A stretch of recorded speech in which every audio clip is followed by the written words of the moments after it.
Hello, beautiful, amazing, fantastic world, and you, individual out there in this world. Today, I would like to speak about awe, awe, like in awesome, and wonder. To have these feelings is fundamental when it comes to spiritual development. It is when you open yourself up to wonder and to awe, and especially for something that doesn't normally give you awe, but you consciously strive to make it so, more or less. You open yourself up to reception.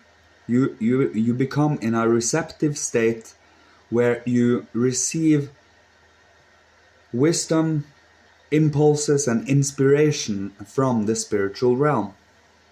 The spiritual realm loves when you are in wonder, when you are in amazement.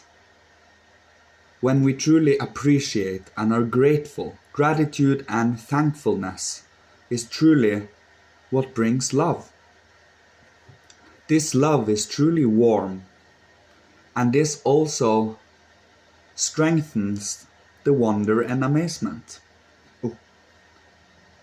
And when you strengthen the wonder and amazement, the more you can appreciate and be grateful for what you have in life, for who you are right now, for what you have gone through, so that you have become who you are right now.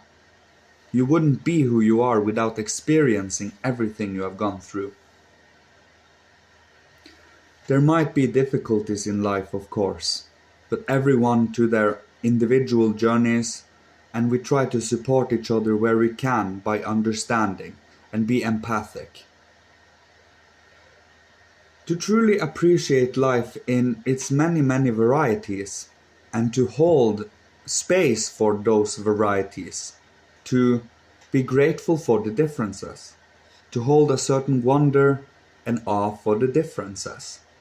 We wouldn't be different, we wouldn't have so many different colors, shapes, forms, movements and such if we weren't to explore and experience and contemplate them. They are not just for show. I personally like to believe that everything deserves a certain amount of respect, reverence, and awe. As I said, as you can understand, it brings about a certain receptive feeling, a feeling of reverence. And then you can connect to the spiritual realm again. And you're in a devotional state of conscious flow, where you actively use your imagination and inspiration consciously to appreciate this world. To truly be conscious in this work we're doing, from day to day, from moment to moment, and to truly try to remember and to absorb and integrate what we are learning every day. Truly, taking as an example, at the end of every day we look backwards of what we have been doing for our whole day. And by doing so, we strengthen our perception and our ability to perceive memories. And memories is incredibly important in spirituality, because in our memories also lies previous lives and inner wisdom that is not normally gained from this life alone. Your dispositions and moods and interests and such can truly be explained in going through experiences physically in this life. It might have come from earlier, or it might have come from inspiration.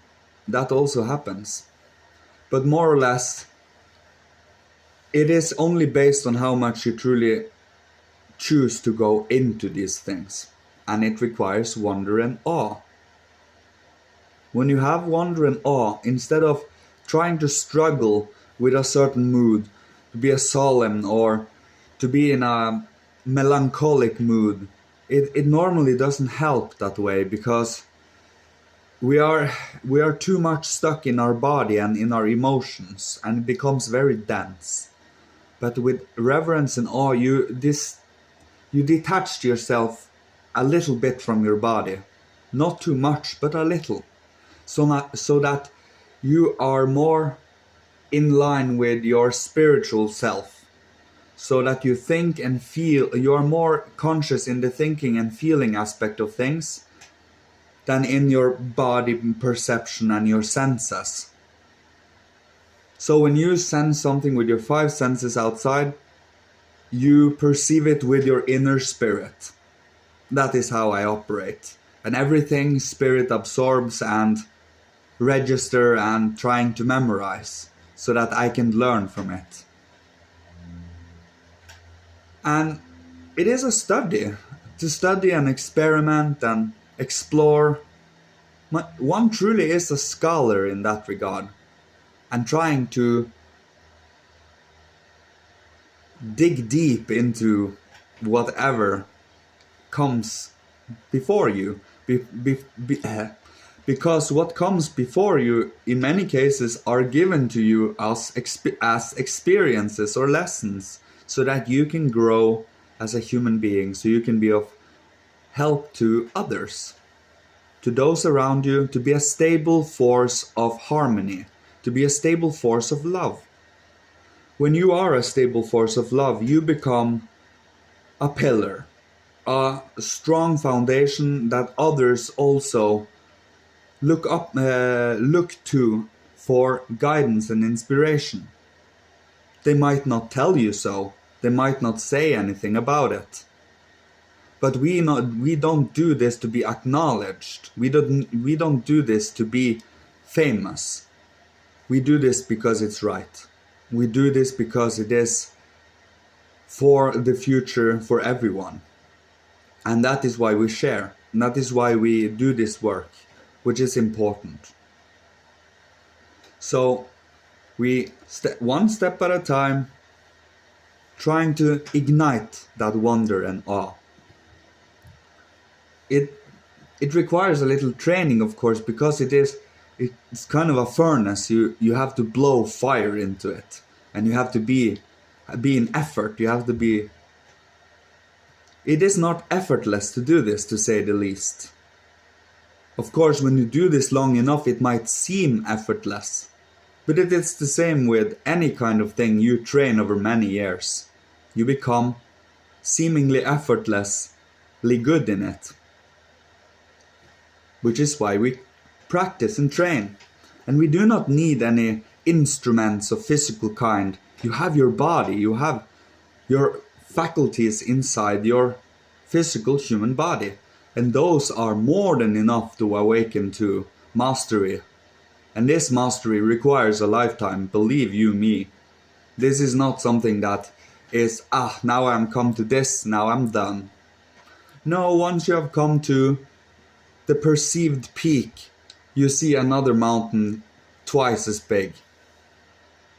And you smile and you giggle for yourself, because it was so far away in the distance that you couldn't see it behind the first top. That is the thing. You can't see the complete top of everything. Once you reach a peak, you start on a new journey, on a new mountain. And that is how we always develop. But it has to be caring, kind, nurturing, and don't push or force, because that brings disease, that brings your body pain. But by being in flow and allowing, at the same time trying to being actively, consciously aware of where you are. It is a hair-thin balance to be both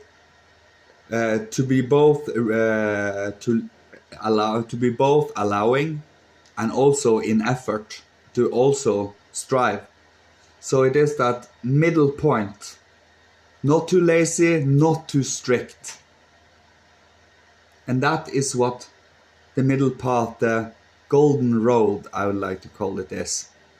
That is where you truly find love, gratitude, thankfulness, thankfulness for having someone in your life, thankfulness for having something in your life, thankfulness for having your life, and all the beauty life has to offer.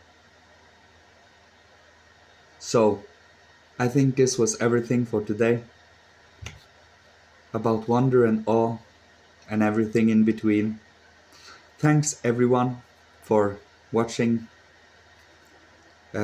Please share, comment, subscribe, and I hope you find your journey, and I pray that you are guided and that you awaken to your own beautiful, wonderful existence and your lives that you have lived, many of them and many to come. Love you all. Many gratitudes and thanks. I love you. Thank you. Goodbye.